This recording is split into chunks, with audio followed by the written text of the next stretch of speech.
Polity with AI.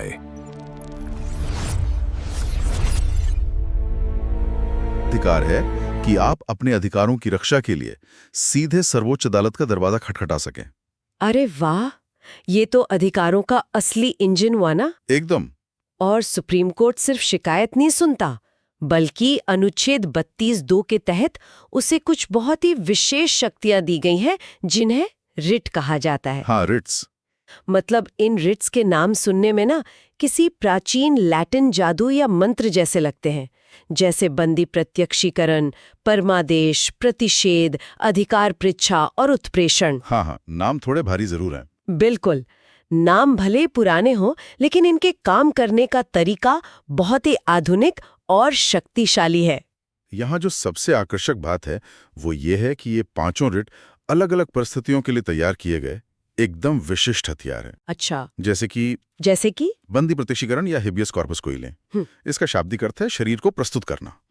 तो अगर किसी व्यक्ति को पुलिस या राज्य द्वारा गैर कानूनी तरीके से हिरासत में लिया गया है, तो अदालत सीधे आदेश देती है कि भाई उस व्यक्ति को तुरंत अदालत के सामने लाया जाए। और अगर हिरासत का कारण वैध नहीं हुआ तो उसे उसी वक्त आजाद कर दिया जाता है। मतलब ये व्यक्तिगत स्वतंत्रता का सबसे बड़ा रक्षक है। क्या बात है। और परमादेश या मैंडमस का तंत्र तो इसके ठीक विपरीत काम करता है ना। हाँ, बिल्कुल। इसका अर्थ है हम आदेश देते हैं।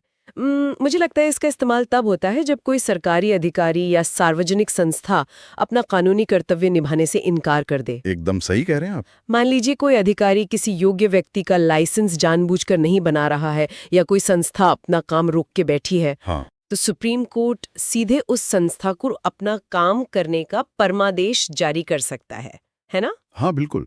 और आगे की जो दो रिट है ना, प्रतिषेध और उत्प्रेषण, वो अक्सर लोगों को थोड़ा कंफ्यूज करते हैं। हाँ, क्योंकि दोनों का काम तो निचली अदालतों को रोकना ही लगता है। सही पकड़ा आपने।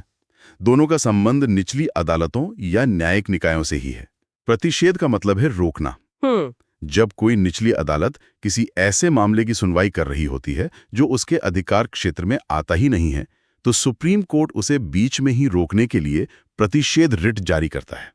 ये एक तरह का निवारक कदम है। अच्छा, मतलब प्रिवेंटिव। हाँ। तो अगर प्रतिषेध किसी गलत काम को होने से रोकता है, तो उत्प्रेषण या सर्शुरारी का इस्तेमाल तब होता है जब फैसला पहले ही आ चुका हो। एकदम सही। अगर किसी निचली अदालत ने अपने अधिकार क्षेत्र से बाहर जाके कोई फैसला सुना दिया है या प्राकृतिक न्याय के नियमों को तोड़ा है, तो सुप्रीम कोर्ट उस फैसले को रद्द करने के लिए उत्प्रेषण रिट जारी करता है। हाँ, मतलब ये निवारक नहीं बल्कि उपचारात्मक या क्यूरेटिव कदम है। एकदम स्पष्ट अंतर है दोनों में। बिल्कुल।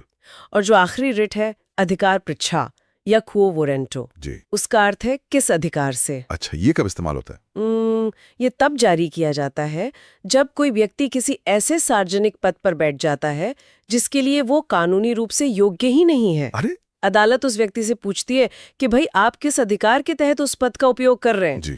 अगर जवाब संतोषजनक नहीं होता तो उसे पद से हटा दिया जाता है। मतलब ये पांचों रिट्स वास्तव में कार्यपालिका और न्यायपालिका को अपनी हदों में रखने का काम करते हैं। बिल्कुल। और स्रोत में अनुच्छेद 32(4) भी ये स्पष्ट करता है कि संविधान में दिए गए विशिष्ट प्रावधानों के अलावा इन अधिकारों को लागू कराने के इस तरीके को किसी और तरीके से निलंबित या सस्पेंड नहीं किया जाएगा।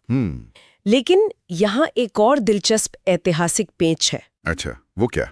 आधिकारिक पृष्ठों के फुटनोट में ना एक अनुच्छेद 32(क) या 32(a) का जिक्र है, जिसे 1977 के 43rd संशोधन द्वारा हटा दिया गया था। ओहो, हाँ, वो फुटनोट भारतीय लोकतंत्र के एक बहुत ही महत्वपूर्ण दौर की गवाही देता है। आपातकाल की बात कर रहे हैं। बिल्कुल।